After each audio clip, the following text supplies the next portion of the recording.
name is Donnie Lowy from Closeoutexplosion.com. Hope you're doing really well today. Today I'd like to talk to you about how to buy Walmart pallets. There are many different types of Walmart pallets that are available. So first, let me give you an idea where you can buy those pallets. One of the places you can buy them is through the B-Stock marketplace that is set up for Walmart. Walmart has a specific marketplace that's set up through B-Stock Solutions. You go to bstock.com, then look at the different marketplaces that they have, scroll down the screen, and you're going to see Walmart. You click on it, and then you're going to see the different type of lots that they have. You have salvage TVs, you have apparel, you have appliances, you have furniture, you have mixed lots, you have something called bikes and ride-ons, which from what I could see looks like they're bikes and could be possibly scooters. There could be those, those toys where the kids sit down in it and they pedal along. You have furniture, you have mixed lots that I've mentioned to you. Now, here's the thing, when you're looking at the Walmart pallets, keep in mind, some of the pallets are excess merchandise, some can be shelf pulls, some could be store returns. If there are shelf pulls, you need to find out why they were taken off the shelves. You need to ensure that the quality is good and that there is nothing wrong with the items or any restrictions that would prevent you from selling those items. If they are simply overstocked, that means that Walmart had too much of it, or if they call it excess merchandise, it means that they just had too much of it and now they are looking to sell it. So in that case, you just have to find out why they had too much of it and why people didn't buy it at the store. If they just simply bought too many units than they could possibly have sold, or they anticipated selling more, but they did sell a good amount and now they still have units left over, then that's not an issue. But if they have excess merchandise because they bought, let's say, a lot of baseball hats, or they bought a lot of jeans and people don't like the style of the hats or of the jeans, and now no one wants to buy them, then you might not want to buy them either, unless of course you have a market that would be okay buying those jeans or those baseball hats. If they are store returns, then you have to be aware that the store returns can have a lot of damages. They might need to be fixed, and some of them might not be able to be fixed at all. Now, here's something just to keep in mind.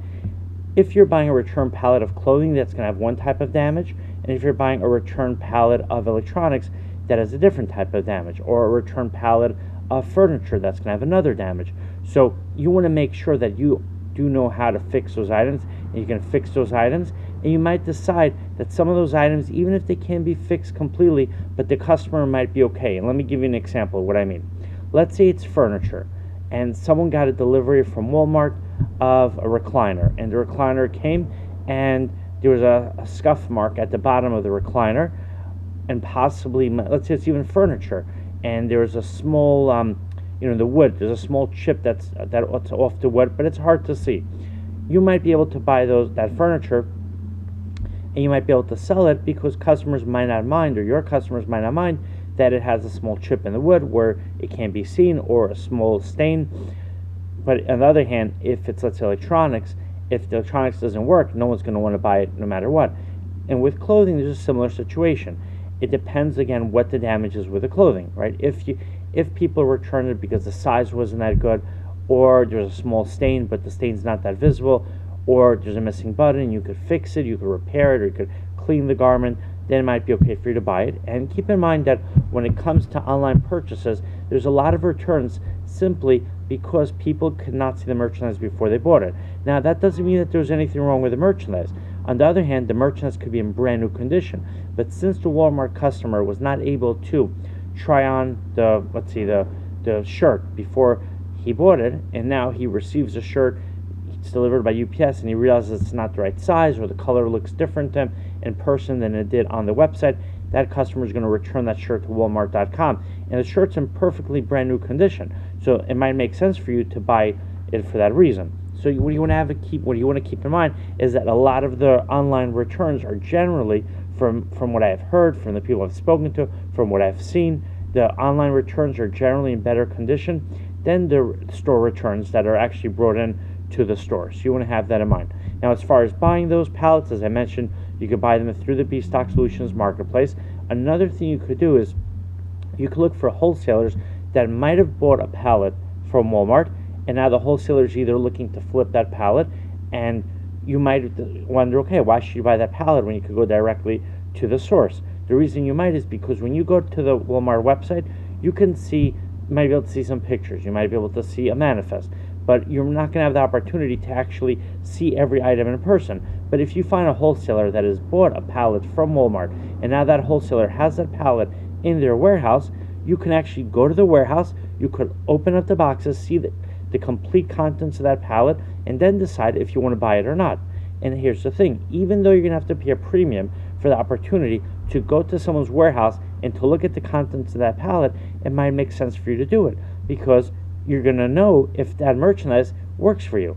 So let's say there's a wholesaler that bought a pallet from B-Stock Solutions, and they paid for that pallet $2,500, and it's full of clothing, right? So you had the same opportunity. You could have bought that pallet also, let's say for the $2,500, or you could have bid for it. And there might be other similar pallets that you could buy for around that price. Now let's say the wholesaler buys the pallet.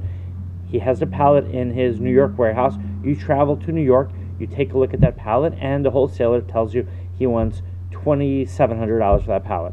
So you might wonder, why should he buy it? You could have bought it for $2,500, or you could buy a similar one for $2,500. But the thing is, you'll have the opportunity to closely examine the contents of that pallet, and you're only going to buy that pallet if you believe you can make money. So it might be worth it for you to pay an extra $200, an extra $100, an extra $300 to buy a pallet, because you're only buying the pallet knowing that you can sell the pallet, as opposed to taking a chance in getting a pallet and discovering that that $2,500 you spent, you're not going to be able to recover it or even make money on the pallet, because the contents really don't match the needs of your customers. All right, so you want to have these things in mind. And one thing I definitely recommend to you is go to Walmart in person, go to the walmart.com site, get an idea, get a good feeling of what kind of merchandise they sell, and this you're going to be able to decide if that merchandise is appropriate for your retail or wholesale channel that you're selling into. All right, hope you enjoyed this video. My website is closeoutexplosion.com. My warehouse is located in Brooklyn, New York. The next time you're in New York, you're welcome to visit my warehouse. Thank you and have a great day.